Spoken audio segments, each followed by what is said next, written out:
Imagine waking up one day and realizing something extraordinary. Much of what you feared throughout your life, every worry, every moment of anxiety, every suffocating sense of insecurity, never truly existed. I'm not talking about positive thinking or pretending problems don't matter.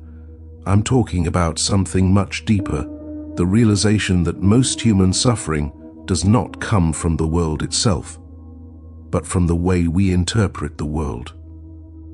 Think about how many nights you spent worrying about something that simply disappeared the next morning.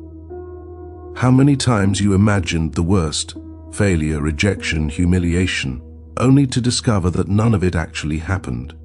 How many times you were certain someone was judging you, criticizing you, or talking about you, and then realized the person wasn't thinking about you at all. Fear feels real because the body reacts as if the danger is real, but its origin, most of the time, lives entirely inside our imagination. Fear is a response to ideas, assumptions, projections, scenarios the mind creates, often without any evidence. And what's fascinating is that this discovery was made almost 400 years ago by a man who lived on the margins of his own community, who faced rejection, isolation, and poverty, yet found within himself a freedom so profound that it changed the course of philosophy. Today, I want to show you Baruch Spinoza's method for freeing yourself from fear, anxiety, and unnecessary suffering, a method that is simple, transformative, and deeply human, forged through the life of a man who lost everything, and who, precisely because of that, reached a level of clarity few ever attain.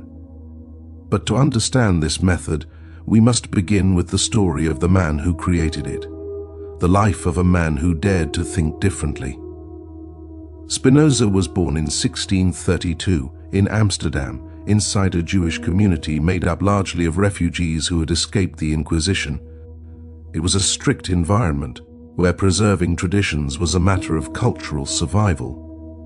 Questioning dogmas wasn't simply rebellious, it was dangerous. Yet from a young age, Spinoza showed a kind of curiosity that unsettled everyone, while others accepted religious teachings as absolute truth. He wanted to understand the foundation behind them. And he asked the kinds of questions nobody wanted to confront. What exactly is God? Why does suffering exist? What does it mean to be free? Is morality absolute or constructed? Questions like these were seen as threats, especially in a community still afraid of persecution. Spinoza studied Aristotle, Maimonides, Averroes, the rationalists. He read everything he could and questioned even more. Eventually, he reached a conclusion that would change his life. To him, God was not a human-like being who judges and intervenes. God was nature itself, the structure, order, and laws that govern everything. This idea was revolutionary and completely unacceptable to his community. The expulsion and the liberation. At age 23, the inevitable happened. Spinoza was summoned before the rabbinical court and given an ultimatum: renounce his ideas or be expelled forever. He refused. The decree of excommunication was harsh and unforgiving. Spinoza was to be cursed day and night, shunned by all members of the community, and remembered by no one. Most people would have been crushed by such a punishment. But not Spinoza. Instead, he transformed this painful rupture into freedom. He left with no money, no support, no status, no family. He earned a modest living by grinding lenses, a job that paid little and exposed him to dust that slowly damaged his lungs. He lived alone, in small rented rooms with very few possessions. And it was within this silence, this forced solitude, that he built one of the most powerful philosophies the world has ever known, a philosophy dedicated to a single goal: understanding the true cause of human suffering and how to free ourselves from it. Spinoza's first great insight was simple and profound. If external events were the true cause of suffering, then everyone would suffer the same way, under the same circumstances. But that's not what happens. What terrifies one person strengthens another. What paralyzes one individual barely affects someone else. What causes deep sadness in one situation causes indifference in another. What does this mean? That it is not the event that produces the emotion, it is our interpretation of the event. Spinoza realized that the human mind constantly creates stories, and when these stories are inaccurate or distorted, they produce distorted emotions, fear, anxiety, anger, resentment, paranoia. He saw that the majority of human suffering arises from three things. We imagine dangers that don't exist. We ignore the true causes of our emotions. We believe we have no control over what we feel. This creates a vicious cycle. The mind imagines, the body reacts. The mind interprets the reaction as confirmation. Imagination creates fear. The body confirms the fear. The mind reinforces the fear, and thus suffering arises independently of reality. Why fear feels so real? Have you noticed that the body reacts intensely to situations that haven't even happened? A racing heart before an event, anxiety before opening a message, tension while imagining someone's disappointment. Today, neuroscience explains this. The brain does not clearly distinguish between a real threat and an imagined one, but Spinoza understood this centuries ago. For him, mind and body are not separate things, they are one and the same process, expressed in two ways. When the mind imagines a frightening scenario, the body reacts as if it were true, and when the body reacts, the mind interprets that reaction as proof. This is why fear seems true even when it is not. But this insight also reveals a path to liberation. If fear is created by distorted interpretations, then we can dissolve fear by correcting our interpretations. The key to Spinoza's philosophy, understanding, is freedom. Spinoza wrote one of the most powerful sentences ever written about emotions. Nothing is more useful to a person than the knowledge of their own emotions. Because when you understand what you feel, when you see the cause, the mechanism, the process behind the emotion, it loses its power over you. Not because it disappears, but because it no longer controls you. It's like turning on a light in a dark room. The darkness doesn't vanish from the world, but now you know what's inside it. For Spinoza, emotions are not enemies. Emotions are not divine messages. Emotions are effects, and every effect has a cause. When the cause is fully understood, the emotion transforms. Understanding dissolves fear. Understanding dissolves anxiety. Understanding dissolves unnecessary suffering. And it creates a psychological space where you are no longer a hostage to your imagination. Why humans suffer so much? To Spinoza, the greatest source of human suffering is the feeling of powerlessness. Every time we experience fear, we imagine ourselves as vulnerable, fragile, exposed to overwhelming external forces. We suffer because we believe the world is chaotic. People judge us constantly. The worst is always likely. We are at the mercy of forces we cannot control. For Spinoza, all of this is confusion, a lack of understanding of how reality works. He believed that the universe is a coherent, ordered system. Nothing happens without cause. Nothing escapes natural laws. And the human being is part of this system, not separate from it. Therefore, fear is not a response to the world. It is a response to what we don't understand about the world.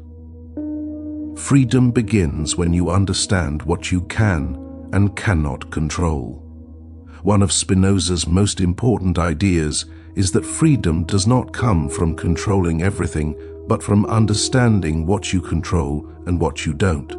This is liberating because you suffer less when you accept what is inevitable. You become stronger when you focus on what you can influence. You gain clarity when you see what does not depend on you. Fighting the inevitable is the root of anxiety. Lucid acceptance is the root of peace. And this leads us to Spinoza's method. Spinoza did not believe in suppressing emotions, escaping from them, or pretending they don't exist. He believed in understanding.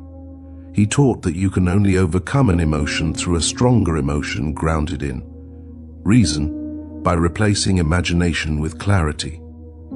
His method consists of 3 essential steps. Step 1.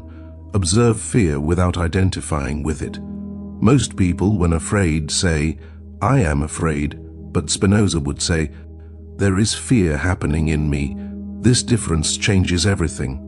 When you say, "I am afraid," you merge with the emotion. When you say fear is happening, you step back and become the observer. What you observe, you influence.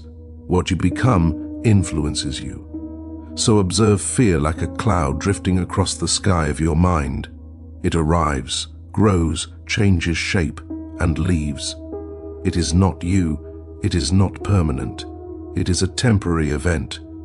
This detachment already weakens fear considerably. Step 2. Separate reality from imagination. This is the core of the method. Ask yourself, what is actually happening right now? What am I imagining might happen? Do I have evidence?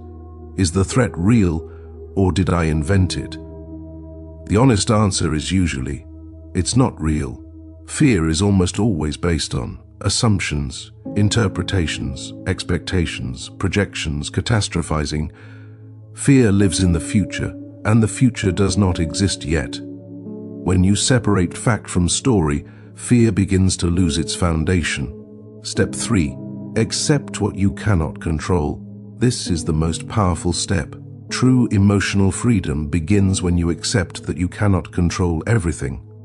You cannot control what others think, how others react, the past, the future, external events. But you can control your interpretation, your reaction, your clarity, your choices, your attention. When you stop resisting what is beyond your control, the mind stops inventing catastrophic possibilities. Acceptance is not resignation. Acceptance is clarity, and clarity dissolves fear. The transformation that follows. By practicing Spinoza's method, something remarkable happens. Fear loses its authority. Anxiety is no longer a tyrant, it becomes a signal. Unnecessary suffering fades because you stop feeding imaginary scenarios. The mind becomes lighter because it stops creating invisible monsters. The body relaxes because it no longer reacts to fictional threats. You start responding to life with clarity instead of instinct.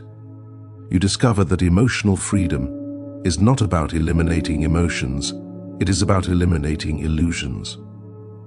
Spinoza's serenity. Spinoza died young, at 44, likely from lung damage caused by the fine dust of the lenses he polished. He died alone, without wealth, fame, or recognition, but he died in peace. Those who knew him described a man of remarkable calmness, gentle, patient, incapable of hatred or resentment. Not because life was easy, but because he understood life. He realized something that can liberate anyone who grasps it. Fear is not an external force, it is an internal misunderstanding. Fear is the result of confusing imagination with reality. Fear is the echo of assumptions treated as facts. Fear is the shadow created when we do not understand what we see, and when understanding enters, the shadow disappears. The final question, the one that can change your life. After everything you've read, Spinoza would leave you with a single question. What exactly are you afraid of, and who taught you to fear it? Because if fear was learned, it can be unlearned. If it was constructed, it can be dismantled. If it was imagined, it can be dissolved. And when you truly understand this, you realize something essential. You are far more free than you ever believed.